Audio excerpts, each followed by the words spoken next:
name's Justin Douglas. I first just want to start by thanking Karen and Isabel for being here. And I also want to thank the organizers for inviting everybody. I know I've sat in many town halls where they might just invite the Democratic candidates or where I'm sitting there alone often. And so I appreciate, I want the audience to just know how hard it is to run for Congress and how challenging it is. And I really respect these two women. I've followed them online, been at a few events with them, and they're doing great work to elevate issues that are super important to Pennsylvania's 10th district, and it's an honor to be on stage with them today, answering questions to you. Look, I think Pennsylvania's 10th district is just like the crown jewel of Pennsylvania. We have the capital city, we have rural, urban, suburban space. I've lived in all of those contexts in my life. I lived in Northern Virginia in suburban space. I lived in downtown Boston. I grew up on a farm in Indiana. I've lived in Dauphin County longer than I've lived anywhere in my life because my family moved around a lot, and after college I moved around a lot.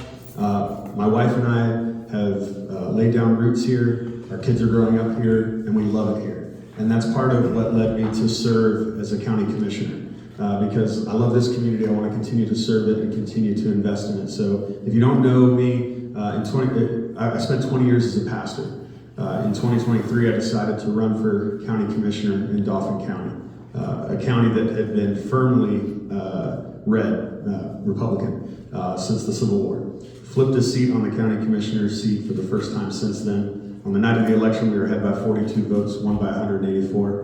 We were outspent 20-1. We just ran a very grassroots campaign connected to the people, and I ran on prison reform. And I remember a consultant that I was driving back on a train with from an event in Philly telling me, Justin, you cannot run on prison reform. And I'm like, well, we're not just running on it. We're only doing one billboard ad because that's all the money we have, and we're elevating an issue at the prison that we're running on. And they're like, that's the dumbest decision any elected official or person desiring to be an elected official could do. People don't care about prisoners. And I said, well, we are double the national average of deaths in our prison in Dauphin County, and that has to be addressed.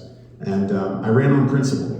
And once I got elected, I delivered on that principle. We've raised the county minimum wage to $16 an hour. That's because I was there advocating for it. We went from 2 ballot drop boxes in the county to 7. We did not have ballot curing. We now have ballot curing in Dauphin County, which just means if you mail in your ballot, you get something wrong, you get the opportunity to fix it. We ended a contract with our medical provider at the jail, instituted a new vendor that's come in and done a lot better. We also abolished over $65 million in debt from a punitive pay to stay plan, which basically was if you're incarcerated, you're paying a daily rate to be incarcerated. And then when you go re-enter society, guess what? You have thousands of dollars in debt. For decades, that had built up to $65 million in debt across all the people who used to be incarcerated at Dauphin County Prison. We're investing millions of dollars in reentry while we're leaving people burdened with this reality that makes their reentry so hard. We got rid of that. These are things I'm proud of as a county commissioner. I've also rooted out corruption and worked toward transparency. But why am I running? Because there's still a lot to do in Dauphin County, to be honest. There's still a lot that I want to accomplish.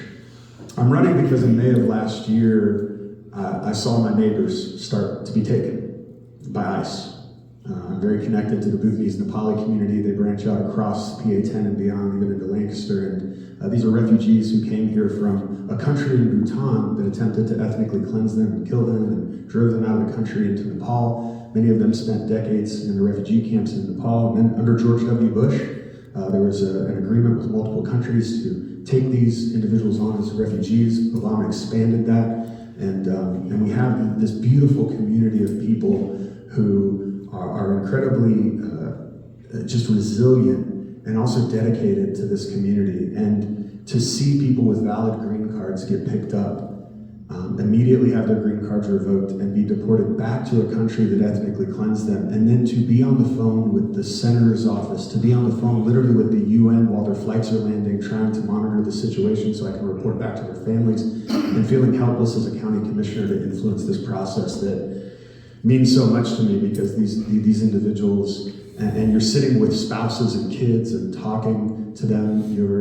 I work to try to help them get to a county jail so they can visit their families for the last time when they were being prepped for deportation. You see the humanity, and you say, I have to do something about this. And so that got me activated to run for the seat. And I come here heavy-hearted tonight because on my way in, I was on the phone with my executive assistant at the county, and we just got notice that this morning, 2 individuals in our community were picked up from the Bhutanese Nepali community, both valid green card holders, picked up this morning by ICE.